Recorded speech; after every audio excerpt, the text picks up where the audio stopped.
Today's show is brought to you in part by Rapid River Knife Works, home of Michigan's largest custom knife factory showroom. Stick around, I'm hitting the water with Scott Cormier in search of fall largemouth on a gorgeous UP fall day. There we go. Ooh, right there on top. Another nice fall largemouth here in the UP. Boy, it's just a nice time of year to be on the water. 9 million acres of forest, 1,700 miles of continuous shoreline, 4,300 lakes, 12,000 miles of streams, more than 300 waterfalls, 15 counties, 2 time zones, and 1 area code. Welcome to the Upper Peninsula. Welcome to 906 Outdoors.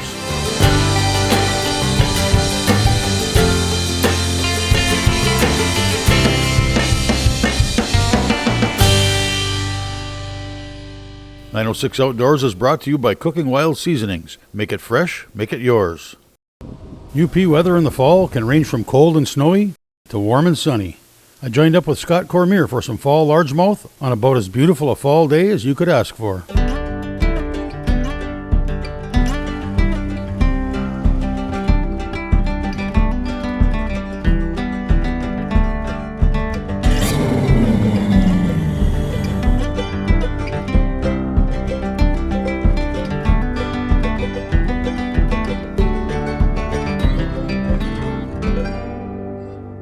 Well, today we're fishing on the Shaky Lakes chain of lakes. Okay, so there's like 6 lakes that are all attached here. We're fishing in the fall, so we're fishing deep, fishing the weed lines, that type of stuff.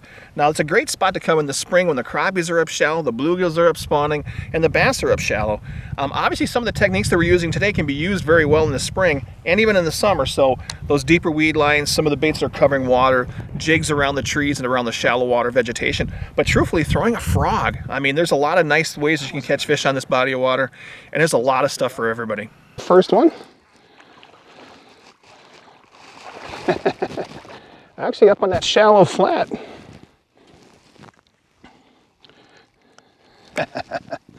Bit that thunder cricket. Good little way to start the day. Healthy fish. Let's see if his big daddy was around. Yeah, what we're doing right now is we're just coming up on this flat. We caught that fish up on the inside weed line up on the flat. And obviously this time of year there's no people that are using this shoreline, and obviously with the beach. So you have an actual good inside weed line here in front of this beach and in front of Cheeks here. So those fish sometimes use that inside weed line to run back and forth chasing bait. I've seen a couple little minnows flicker when I've been bringing my thunder cricket through there. So this is throwing off a lot of vibration, and those fish are kind of spooking out in front of it. So there is bait fish up in this flat, so there should be some bass up here too. Because usually the stuff that's up here on the flat this time of year starts dying off. You see the grass right beside us here starting to turn brown, and they'll usually go from this into the really good green coontail or in the milfoil, and they just follow the weeds deeper and deeper as they start to die. We're seeing a few fish that are outside this outside weed line. There's some deep milfoil and some coontail. And as we come into it, you can see some of these fish just hanging off the outside edge. You see the top of the milfoil now is going to come up. You see the top of the milfoil comes way up here. You see the independent outside edge, these little caverns and stuff. And we're just going to try to horse our way out of a couple of them. But you can see the bottom's down here 7.5 feet, and you have 5 feet of grass. There's a real hard echo. That's probably a fish up in the middle of the grass. Yeah, you notice that clump there? We're in 10.5 feet of water, and that clump's within a foot of the surface right there. We just had a fish follow us out of that clump, so which I might be able to start getting him with a little jerk, a little crankbait, or spinnerbait up over the top of the weeds.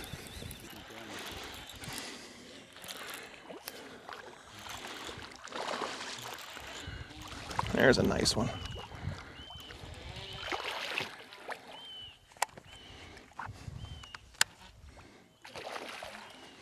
Come on up here. There we go. Boy, that's a nice fish. Boy, we just got hit on like 2 clumps in a row right here, and threw this one up on a shallow clump, and boy, hit as soon as it hit the water. Such a nice fall fish. They're so healthy out of this body of water.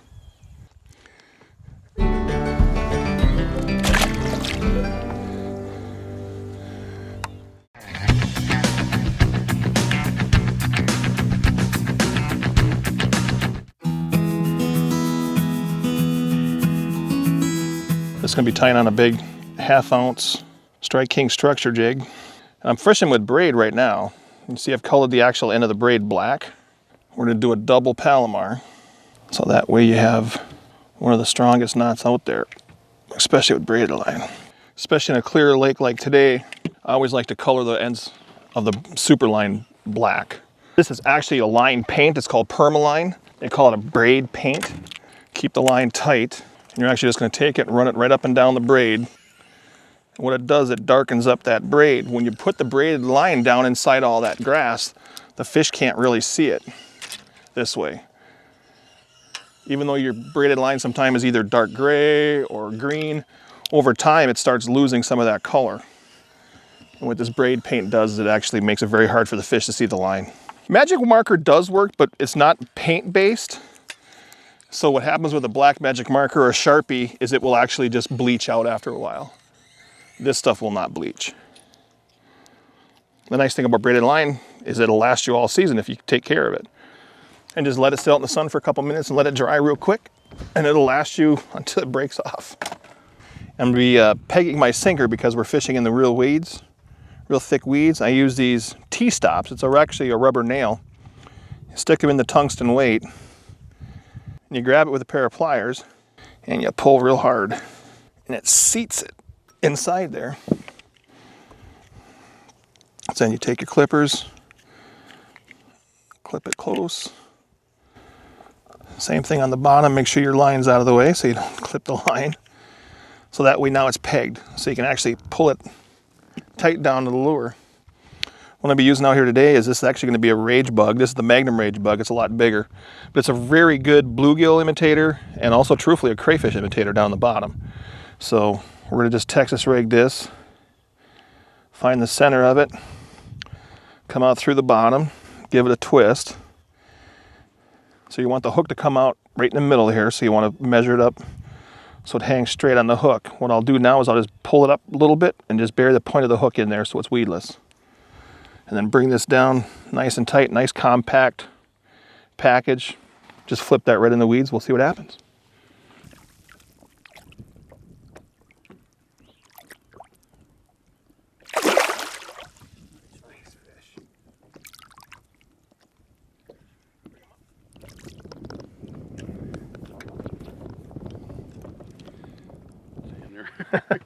All right, just throw it to the outside of the weed line at about 16 feet of water. Jig hit the bottom and I bumped it up once and he grabbed it and started running with it. Nice fish. We'll get it back in the water so we'll come visit him next fall.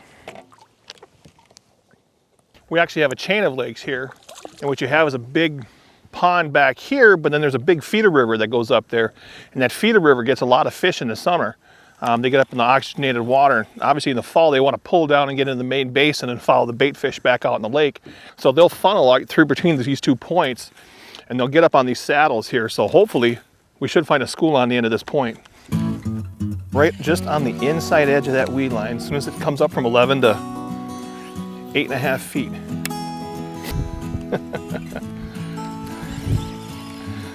It's got to be a small fish. Has three bites off the same clump. It's either got to be a very aggressive crappie or a small largemouth that can't get the jig in its mouth.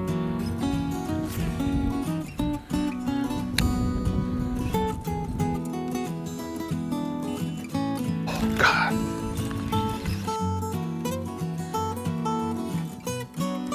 And he had it before it even hit the bottom on the first cast. I guarantee you that one was a bass.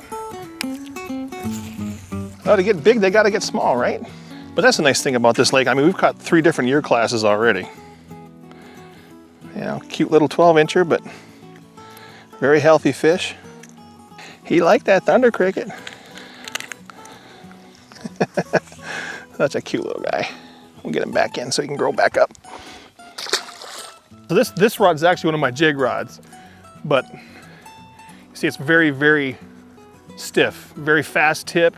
90% of the rod is all backbone, just 10% of the tip. So I had said I wanted to put a jig on some fluorocarbon, so that's what I'm doing now. So this is 20-pound fluorocarbon. I'm just gonna put a big old black and blue fluorocarbon jig on. What they did was they actually took the Hack Attack jig head design and put a lighter weight hook with a screw lock for your trailer on there.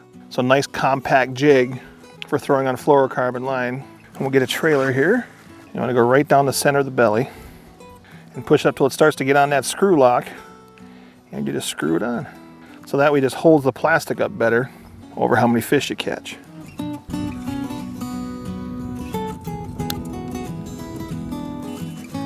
The wind's picked up a little bit. We're supposed to have that front coming through and giving us a little bit of wind this afternoon. What'll happen a lot of times, especially, it'll turn some fish on, just like that. Oh, even a crazy pike once in a while. But what it does, it pushes the bait fish up over the tops of the weeds instead of being down inside the weeds.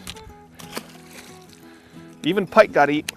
But it usually gets the fish a little bit more active up on the flats. Like we've been talking about, we've been fishing the deeper edge of this weed line, trying to pick them off as they start to school up. But with the wind, especially if it gets a little bit harder, it'll oxygenate these flats, and these bait fish, these bluegills, will start moving up on the flats to feed. And obviously the bass and such will follow them up. It's harder for boat control, but it's still a good time. Right on that point there. Just like we talked about, it might be a big, I think it's a pike. Oh, big largemouth. Look at the size of this thing.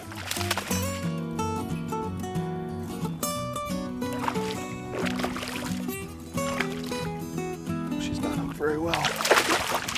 Come here, baby, come here. Open your mouth, there we go, look at that one. Got the KVD 1.5 right in the jaw. She wasn't coming off. 906 Outdoors is brought to you in part by Christ, your Northwoods neighborhood store.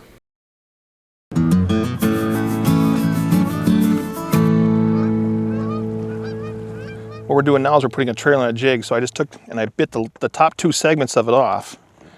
And we're just going to put a trailer on this jig to make it look like a crayfish. This happens to be a DB craw, watermelon red to match the jig, so it's a nice compact, very lifelike looking. You got two big rage craws on the back, throws a lot of water, a lot of vibration off, help the fish hone in on it. There we go.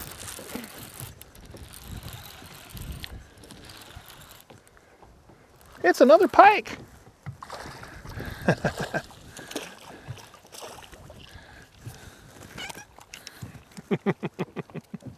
There we go. Not a bad little pike. What we're doing right now is we're actually idling over one of the main sections of lake, looking to see if there's crappie schools out here, but we're going to be actually going in and fishing in between the two lakes here where it narrows down into a saddle. And there's a bunch of big trees that are actually falling in the water with an outside weed line. And since we caught that one off the tree back here, we're going to try a couple deeper trees and see if we can catch a fish that way. Water temp's coming up a couple degrees since we've been here. It's at the 57.3 right now. So these fish should be getting more active as the day wears on, so we'll see how everything goes.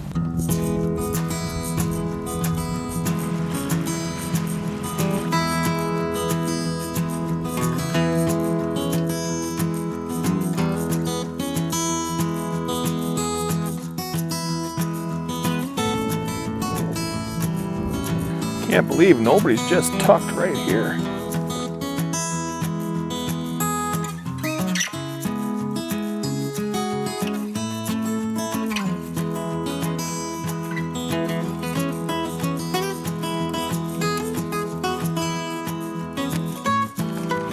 There we go. Right up in that tree where he was supposed to be.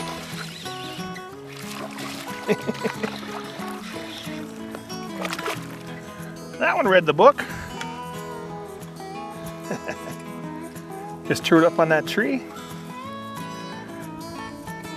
Such a healthy little fish. Let's get it back in. Could there be another one up there?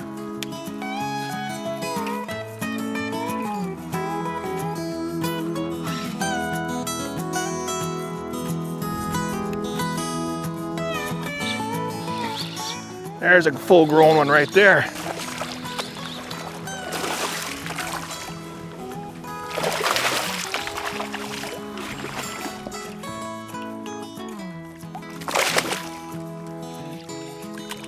Come on up here.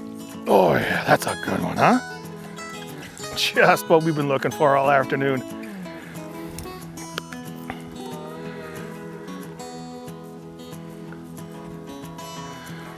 Man, such a nice fish.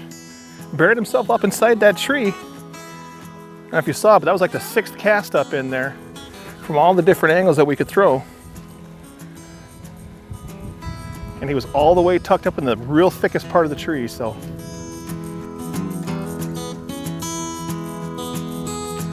Get her back in.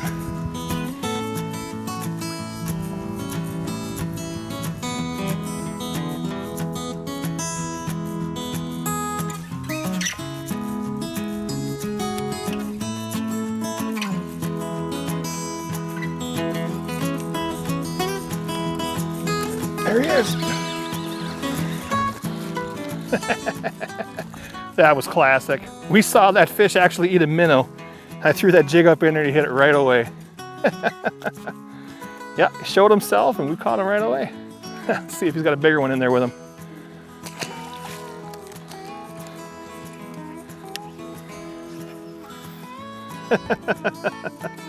Right at the boat as I'm talking. Just chase that thunder cricket right up to the top. That's a cute little one. That's our healthy fish up here. All right, bud. Oh, there we go. Ooh, right there on top.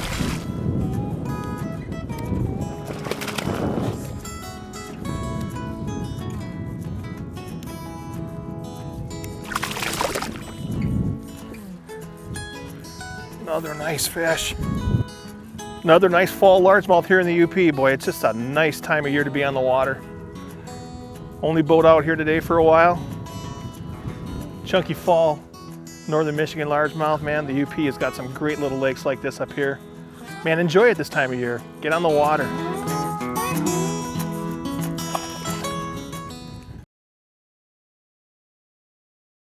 .906 Outdoors is brought to you in part by Blades Bait and Tackle, your year-round connection to fishing bait enoch.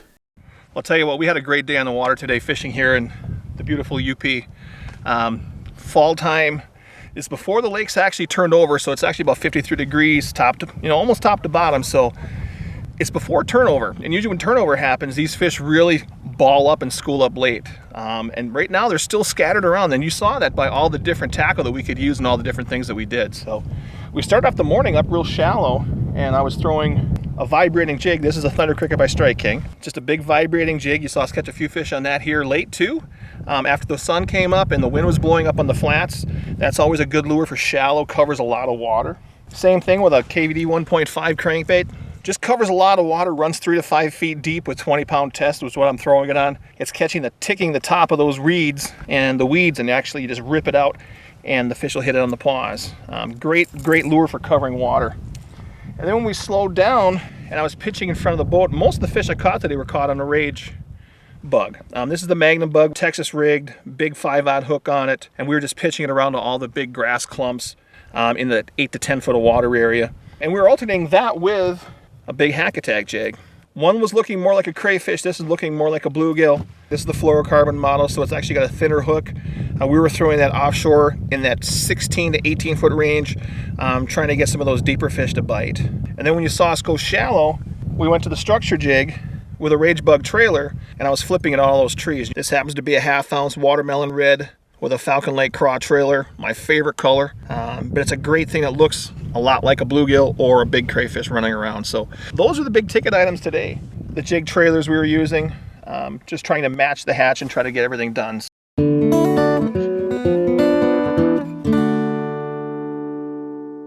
In the Upper Peninsula, fall is a great time to get out on the water, whether it's for fishing or just a paddle across a lake. It's also a great time to be in the woods.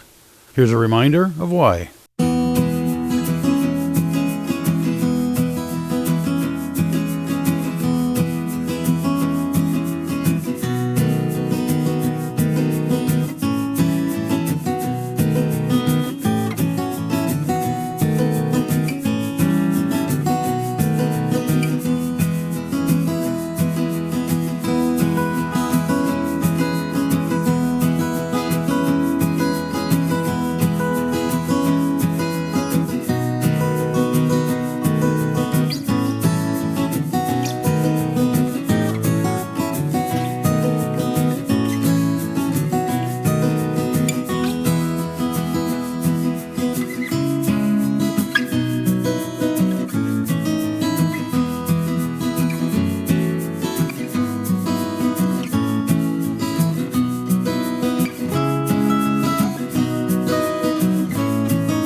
Feel free to join us on Facebook or visit us at 906outdoors.com.